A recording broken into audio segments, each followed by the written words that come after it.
Perancis merupakan negara metropolitan di Eropa Barat dan wilayahnya memanjang dari Laut Mediterania hingga Selat Inggris. Negara ini menjadikan sekularisme sebagai ideologi yang biasa dikenal dengan laicite dalam bahasa Perancis, sehingga menyebabkan negara ini memisahkan antara urusan agamanya dengan negaranya. Baru-baru ini dunia dihebohkan dengan pernyataan kontroversial dari Presiden Prancis Emmanuel Macron. Awal Oktober lalu, Presiden Prancis termuda itu berpidato dan menyebut Islam merupakan agama yang sedang mengalami krisis. Lebih lanjut, Macron juga mengatakan bahkan mengeluarkan aturan tegas untuk mencegah adanya aksi separatisme Islam. Samuel Paty menunjukkan karikatur Nabi Muhammad SAW sebagai bagian dari materi pelajaran kebebasan berpendapat dan berekspresi yang kemudian dijunjung oleh Presiden Prancis sebagai negara sekuler. Jelas, aksi tersebut mendapat kecaman dari komunitas muslim. 10 hari berselang, Paty tewas terbunuh oleh seorang remaja beretnis Chechen yang berusia 18 tahun. Presiden Macron yang mengunjung tinggi nilai-nilai kebebasan berekspresi menegaskan tidak akan mencabut karikatur tersebut. Sontak, pernyataan Macron makin membuat komunitas muslim di berbagai belahan dunia naik pitam. Di balik memanasnya hubungan Perancis dan Islam, ternyata keduanya memiliki rekam jejak yang menarik untuk ditelusuri. Berikut ini tim Room 360 Art merangkum beberapa fakta menarik seputar Perancis dan Islam yang dilansir dari beberapa sumber. Pertama, Islam merupakan agama kedua terbesar di Perancis. Tahukah Anda, ternyata Islam adalah agama terbesar kedua di Perancis, walaupun itu hanya sebesar 13% dari populasi.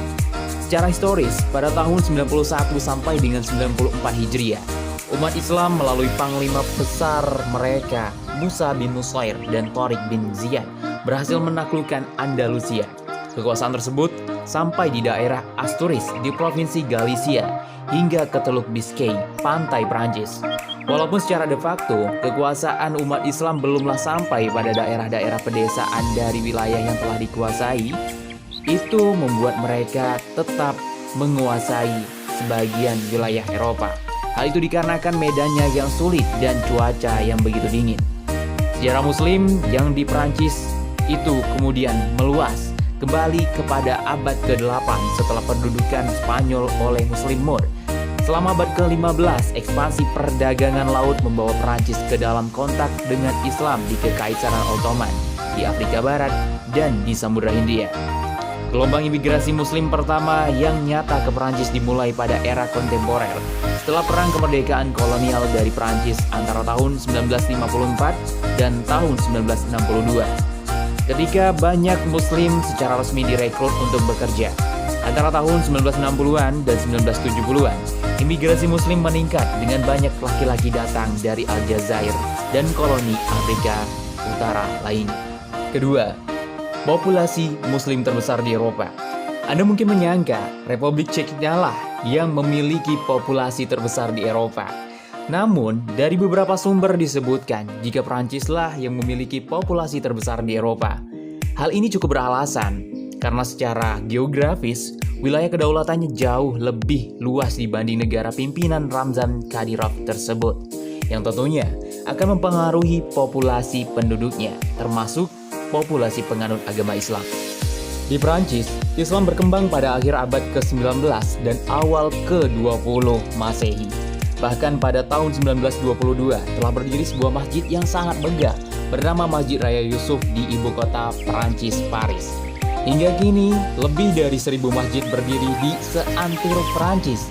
Di negara ini, Islam berkembang melalui para imigran dari Afrika seperti Aljazair, Libya, Maroko, Mauritania, dan lainnya. Saat ini, jumlah penganut agama Islam di Perancis mencapai 7 juta jiwa. Dengan jumlah tersebut, Perancis menjadi negara dengan pemeluk Islam terbesar di Eropa.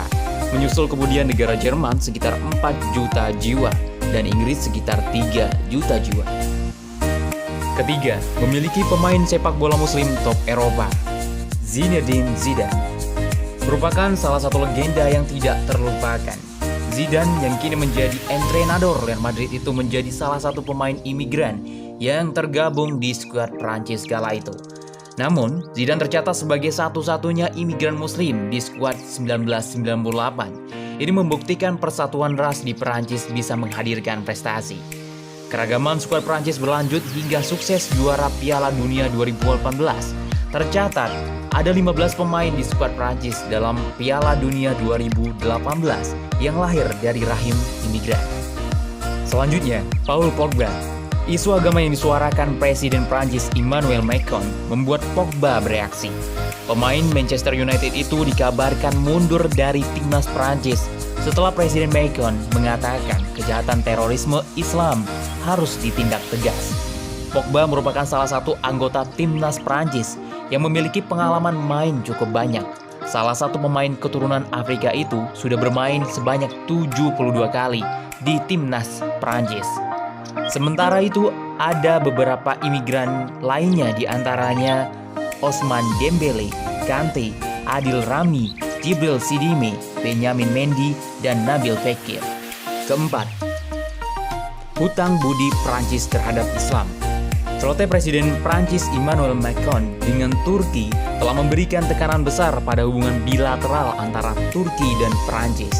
Terlepas dari omelan Macron yang tak henti-hentinya terhadap Turki dan presidennya Recep Tayyip Erdogan, pandangan umum di dalam lingkaran kebijakan Ankara adalah bahwa hanya Macron yang bermasalah dengan Turki, tidak dengan publik Prancis. Pandangan ini tentunya berakar dari aliansi bersejarah antara pendahulu Turki Kekhalifahan Utsmani dengan monarki Prancis yang tentunya berasal dari abad ke-16 ketika Sulaiman Agung memasuki Perang Mohacs pada tahun 1526 yang berhasil mengalahkan Kekaisaran Hungaria yang merupakan sekutu terkuat monarki Habsburg Austria.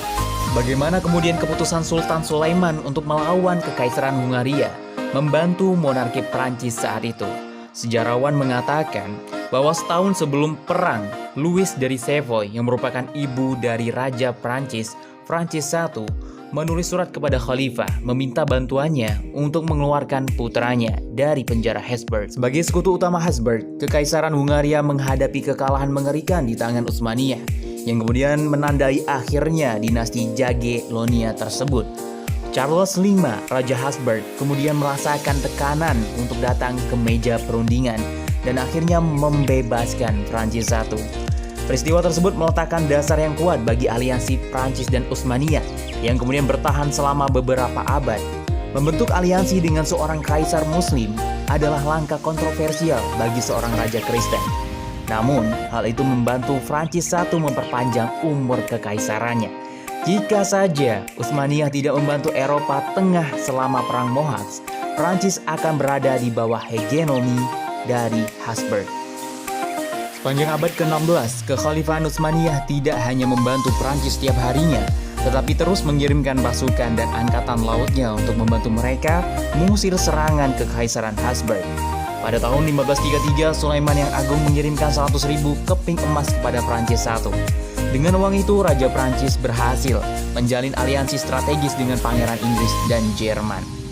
Bisa dibayangkan, jika tidak ada bantuan Kekhalifahan Islam saat itu, kemungkinan masa depan Prancis saat itu tidak akan aman. Nah, itulah tadi fakta-fakta menarik seputar Prancis dan Islam yang tentunya tidak bisa dipisahkan. Bagaimana menurut Anda? Jika dirasa bermanfaat, jangan lupa untuk klik tombol like, subscribe, dan pastinya aktifkan tombol loncengnya sekarang juga. Iya, sekarang juga.